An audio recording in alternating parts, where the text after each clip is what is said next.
कोई भी इंसान अपनी बीवी को किसी गैर मर्द के साथ देख ही नहीं सकता। मगर आज की जो सच्ची घटना मैं आपको सुनाने जा रहा हूँ, इसकी इस कहानी में एकदम उलट होता है। वह अपनी बीवी को किसी गैर मर्द के साथ देखता था और खुश होता था वह जितनी ज्यादा उसके पास जाती थी उतनी ज्यादा उसको पैसे मिलते थे। लेकिन यही लालच, यही बात, इतनी बात बिगड़ जाती है कि एक इंसान का कत्ल होता है। वह भी कत्ल इतना भयानक होता है कि न केवल पुलिस वाले बेहोश हो जाते हैं बल्कि सुनकर हैरान था। उसके बाद जज जब इस मामले में फैसला सुनाता है तो इस फैसले की गूंज पूरे प्रदेश में गूंज जाती है। हर कोई यह जानने के लिए आतुर था कि आखिरकार इस कहानी में हुआ क्या था। दरअसल बुढ़ापे में एक डॉक्टर को इश्क हो जाता है अपने ही घर की नौकरानी से, और जैसे ही इश्क होता है 1.5-2 साल तक तो बिल्कुल ठीक चल रहा था। लेकिन इसके बाद जो कत्ल होता है वह वाकई बहुत भयानक होता है। आदाब, नमस्कार, सत श्री अकाल। मैं मिस्टर खान।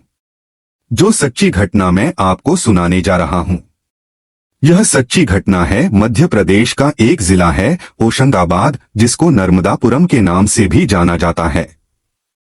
यहाँ की एक कॉलोनी है आनंद नगर में 4 सदस्य रहते हैं, पति पत्नी और 2 बच्चे। बेटा बेटी हैं। दोनों मुंबई में रहते हैं और अपने भविष्य को उज्जवल बनाने के लिए, अपने भविष्य को संवारने के लिए वह मुंबई में ही रहते हैं।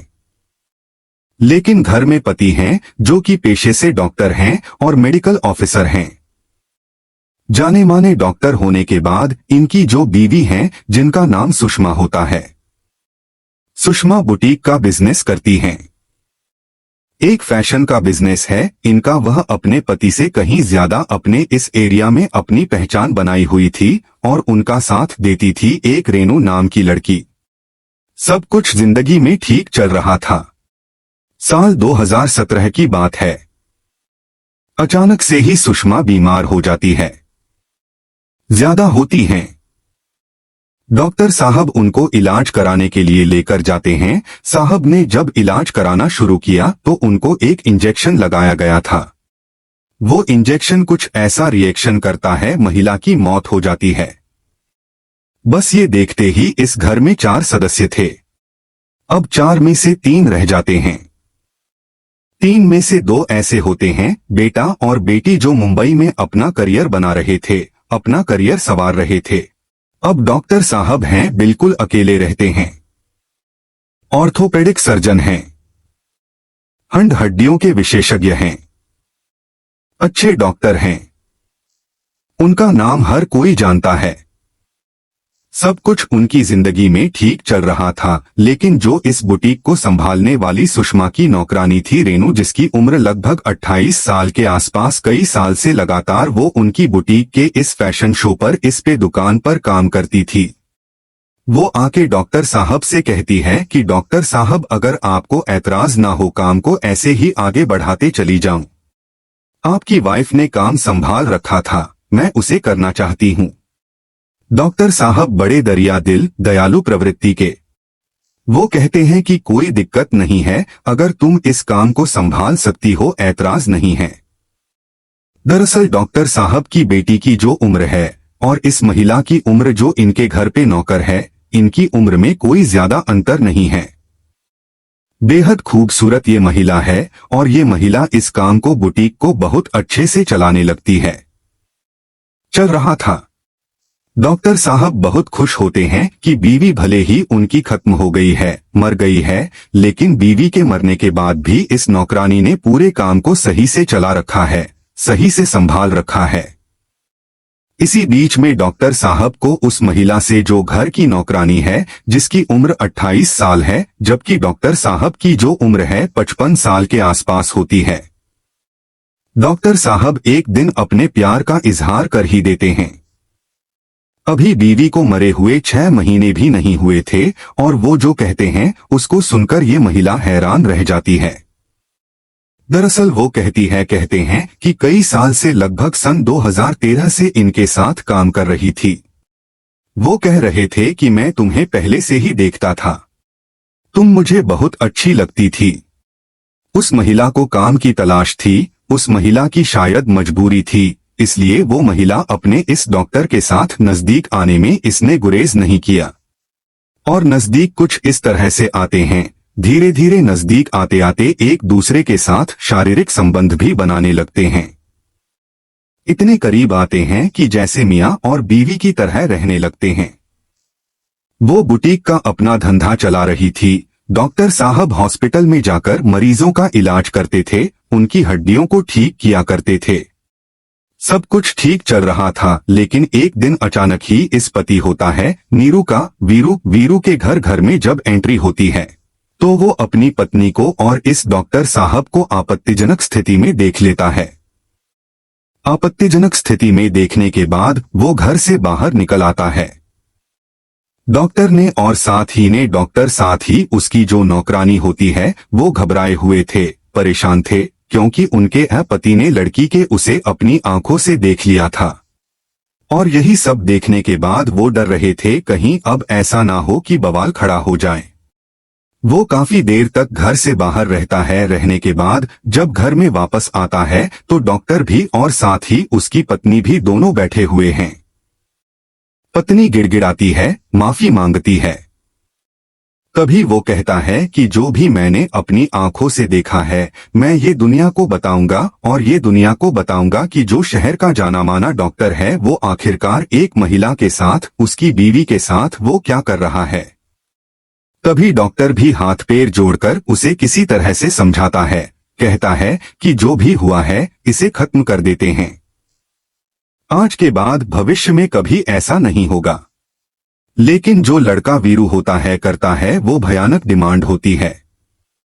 वो कहता है कि इसके बदले में तुम्हें कुछ पैसे देने पड़ेंगे, वो भी थोड़े बहुत नहीं, काफी ज्यादा। शुरुआत में जो डिमांड होती है वो डिमांड को पूरी कर दिया जाता है, और इसके बाद ये डिमांड का सिलसिला शुरू हो जाता है। जब देखो तब डिमांड होती थी और डॉक्टर को वो डिमांड पूरी करनी पड़ती थी।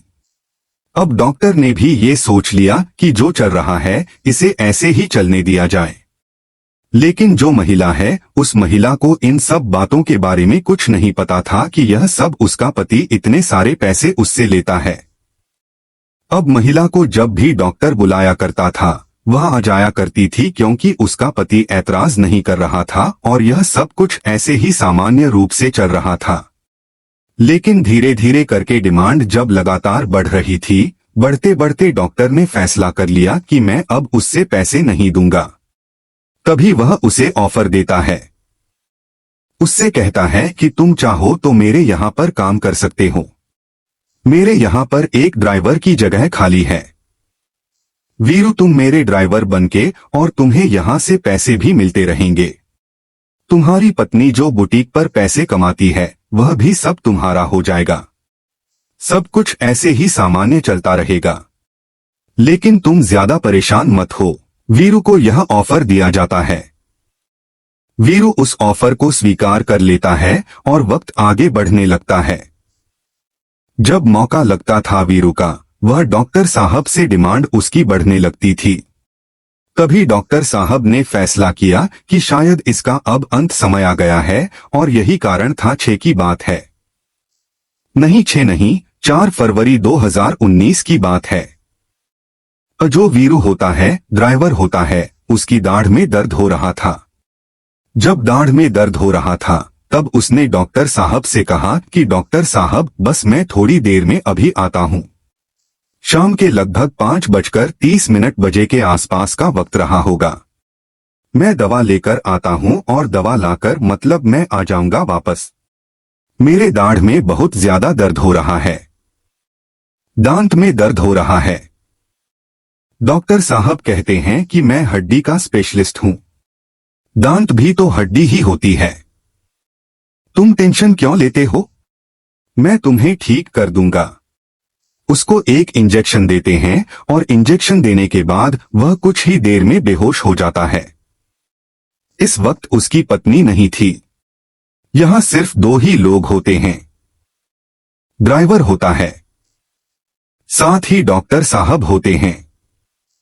अब डॉक्टर साहब को ने उसको घसीटते हुए सीधे बाथरूम के अंदर लेकर जाते हैं और बाथरूम के अंदर ले जाने के बाद वह बेहोशी की हालत में होता है। उनके पास एक आरी होती है जो लोहा काटने वाली भी होती है और लकड़ी काटने वाली भी होती है और यहीं से उसकी गर्दन को वह काटना शुरू कर देते हैं। गर्दन को बिल्कुल धड़ से अलग कर देते हैं और जैसे ही गर्दन को से अलग करते हैं तो पूरा बाथरूम बिल्कुल ब्लड से तैर गया था। चारों तरफ ब्लड ही ब्लड फैला हुआ था। लेकिन डॉक्टर साहब यहाँ नहीं थमते। अब वो सोचते हैं कि इस लाश को ठिकाने लगाया जाए तो कैसे लगाया जाए। उन्हें याद आता है कि उनके घर में एक प्लास्टिक का ड्रम रखा हुआ है और ड्रम के अंदर एसिड रखा हुआ है। तभी उस ड्रम को वो बाथरूम के पास लेके आते हैं और जैसे जैसे शरीर के हिस्से कर रहे थे, काट रहे थे, वैसे वैसे उस ड्रम के अंदर डालना शुरू कर देते हैं। दरअसल एसिड वो बहुत ही उच्च क्वालिटी का था। उसमें ज्यादा ज्वलनशील था। जो भी इसमें डाला जा रहा था, शरीर के हिस्से डाले जा रहे थे, काट काट के वो गलने लगे। वो एकदम से उसमें धुआं सा निकलने लगता है। ठीक बिल्कुल वैसे ही चल रहा था जैसे वो चाहता था। वो शरीर के लगातार टुकड़े कर रहा था। टुकड़े करने के बाद कभी वो भगोने के अंदर रखता था तो कभी परात के अंदर रखता था तो कभी टुकड़ों को वो उस ड्रम के अंदर डाल रहा था जिस ड्रम के अंदर एसिड रखा हुआ था। जब वो ऐसे करते करते थक जाता था डॉक्टर, तो फिर उसके बाद वो आराम करना शुरू कर दिया करता था। अब ये सोच रहा था कि आखिरकार इस लाश को में गला दिया जाए, इसको नष्ट कर दिया जाए ताकि एक भी सबूत ना बचे। लेकिन वो नहीं जान रहा था कि जिसको वो खत्म करने की कोशिश कर रहा था उसको खत्म करना इतना आसान नहीं था। फिर वो एक बार बाथरूम में जाता है और लाश के छोटे छोटे टुकड़े करना शुरू कर देता है। साथ ही वो फ्लश करने लगता है। फ्लश करते करते कब उसका फ्लश चोक हो जाता है उसको पता ही नहीं चलता। ऐसी स्थिति में पूरी रात कब निकल जाती है, दिन निकल आता है और वो जैसे जैसे आगे वक्त बढ़ रहा था वैसे वैसे घर के अंदर बदबू चारों तरफ से बंद कर देता है और बंद करने के बाद जो कमरे होते हैं उनको टेप से, उनको अखबार से बंद करने की कोशिश कर रहा था ताकि यहाँ की दुर्गंध किसी भी कीमत पर बाहर नहीं निकलनी चाहिए और ये बात किसी को बाहर पता नहीं चलना चाहिए। शाम हो जाती है लेकिन उसकी दुर्गंध शाम होते होते और भी ज्यादा बढ़ने लगती है। ड्रम की जितनी कैपेसिटी थी उस ड्रम में उतनी ही तो बॉडी के पार्ट आ जाते हैं, चाहे वो हाथ हो, पैर हो, सर हो, और बाकी का हिस्सा जो था उसने फ्लश करने की कोशिश की। बाकी का हिस्सा जो था उसने परात में और जो भी उसके पास और बर्तन होते हैं उसमें रखने की कोशिश की, लेकिन सफलता मिल नहीं पा रही थी और धीरे धीरे जैसे ही लगभग 20 से 30 घंटे का सब वक्त बीत जाता है और यह इस घर के अंदर से दुर्गंध बहुत ज्यादा बढ़ने लगती है तो फिर आसपास के लोगों का जीना मुहाल हो जाता है। लोग समझ नहीं पा रहे थे कि आखिरकार यह दुर्गंध कहाँ से रही है। जो सबसे नजदीकी घर होते हैं, नजदीकी घर वालों ने आसपास निकलने के बाद एक दूसरे से पूछा कि भाई यह दुर्गंध कहाँ से आ रही है, क्या बात है। जब सब लोगों ने एक दूसरे को जवाब दे दिया तब इस डॉक्टर का दरवाजा भी खटखटाया जाता है। डॉक्टर से भी पूछने की कोशिश की जाती है लेकिन दरवाजा अंदर से बंद होता है, इसलिए डॉक्टर साहब आवाज नहीं लगाते हैं, जबकि घर के अंदर से तरह तरह की आवाजें भी आ रही थी, काटने की, पीटने की, किस तरह से सामान को इधर से उधर करने की। लेकिन जब डॉक्टर कोई रिस्पांस नहीं देते हैं तभी आसपास के लोगों को लगता है कि कुछ ना कुछ गड़बड़ है। साहब के घर की शिकायत की जाती है। आसपास के जो लोग होते हैं वह पुलिस को सूचना देते हैं। पुलिस मौके पर आती है और मौके पर आने के बाद जब इस दरवाजे को खुलवाती है और पुलिस की टीम जब जाती है तो जाते जाते पुलिस की टीम पूरे घर की तलाशी ले रही थी। जब ऊपर जाती है तो ऊपर जाने के बाद जब दरवाजा खुलवाया जाता है तो उस दृश्य को देखने के बाद सबकी आंखें खुली की खुली रह जाती हैं और सबसे आगे दरवाजा खोलने वाला एक सिपाही होता है। वह बेहोश होकर जमीन पर गिर जाता है क्योंकि उसने उस ड्रम के अंदर अपनी आंखों से देखा था, हाथ देखे थे, पैर देखा था। उस दृश्य को देखने के बाद वह बेहोश होकर गिर जाता है। उसको होश में लाया जाता है और यह पुलिस का सबसे पहले एक ही सवाल था कि आखिरकार यह लाश किसकी है, मरने वाला कौन है। पुलिस जब इस मामले की जांच पड़ताल में जुड़ती है तो पता चलता है मरने वाला कोई और नहीं बल्कि वीरू होता है। वह वीरू जो इसका ड्राइवर होता है। आखिरकार इसने अपने ड्राइवर को क्यों मारा है, यही एक सवाल था और सब जानना चाहते थे। पुलिस जब वीरू के घर पहुंचती है तो पता चलता है कि उसके पिता उसको कई दिनों से तलाश करने की कोशिश कर रहे हैं, लेकिन वीरू मिल ही नहीं रहा था और उसने नजदीकी पुलिस स्टेशन में जाकर अपने बेटे की गुमशुदगी की बात भी कही थी। तो पुलिस को जब दोनों एंगल आपस में जोड़ती है और उसकी जांच पड़ताल करती है तो पता चलता है कि डॉक्टर का इसकी मरने वाले की बीवी से अफेयर चल रहा था, संबंध चल रहे थे। और इसी बात को ले देखते हुए यह व्यक्ति वीरू जिसका नाम था वह अपनी पत्नी के रिश्ते को संगीत लेकर वह लगातार डॉक्टर उगाही कर रहा था, पैसे की वसूली कर रहा था। यही बात डॉक्टर बर्दाश्त नहीं कर पाता है और इसी बात को बर्दाश्त न करने के कारण ही उसने वीरू को यानी कि अपने ड्राइवर को मौत के घाट उतार दिया था। पुलिस ने डॉक्टर को जब गिरफ्तार कर रही थी तो डॉक्टर पूरी तरह से गुमसुम था और जब इसको कोर्ट में हाजिर किया जाता है जज के सामने तो जज साहब कहते हैं कि डॉक्टर साहब आपको चोट तो नहीं लगी यह सब करने में। तो डॉक्टर साहब एकदम से शांत हो जाते हैं, खामोश हो जाते हैं, कहते हैं कि मुझे कोई चोट नहीं लगी है। फिर भी जज साहब पूछते हैं कि आखिरकार तुमने टुकड़े किए, क्या संख्या बता सकते हो। तभी डॉक्टर कहता है लगभग 500 टुकड़े किए होंगे। कुछ टुकड़े फ्लैश कर दिए हैं, कुछ टुकड़े उस एसिड से जलाने की कोशिश की गई थी, लेकिन उस सबूत को मिटाने में वह मिटा नहीं पाता है और जब सबूत नहीं मिट पाते हैं तो आखिरकार उसको जेल जाना पड़ता है। लगभग 2.5 साल के बाद जब इस मामले की चार्जशीट कोर्ट में दी जाती है, ट्रायल चलता है, उसके बाद फिर जज साहब फैसला सुनाते हैं तो नर्मदा की अदालत जो होती है, नर्मदापुरम की जो अदालत होती है, वहां की अदालत को इसी डॉक्टर जिसका नाम होता है डॉक्टर सुनील मंत्री, इनको उम्र कैद की सजा सुनाती है। साथ ही 15,000 रुपए जुर्माने की भी सजा सुनाती है। और जब यह सजा लोगों को पता चलती है तो लोग हैरान थे यह देखकर कि आखिरकार डॉक्टर ऐसा काम कैसे कर सकते हैं। इन्होंने बुढ़ापे में एक महिला से इश्क करके न केवल अपनी जिंदगी बर्बाद की बल्कि उस ड्राइवर की भी जिंदगी बर्बाद की, बल्कि उस महिला की भी जिंदगी को पूरी तरह से बर्बाद कर दिया। दोस्तों, इस पूरे घटनाक्रम को सुनाने का उद्देश्य किसी को परेशान करना नहीं है, किसी का दिल दुखाना नहीं है, बल्कि आपको जागरूक करना है, आपको सचेत करना है। इसलिए वीडियो को लाइक करें और चैनल को सब्सक्राइब जरूर करें। मिलते हैं नेक्स्ट वीडियो में। जय हिंद।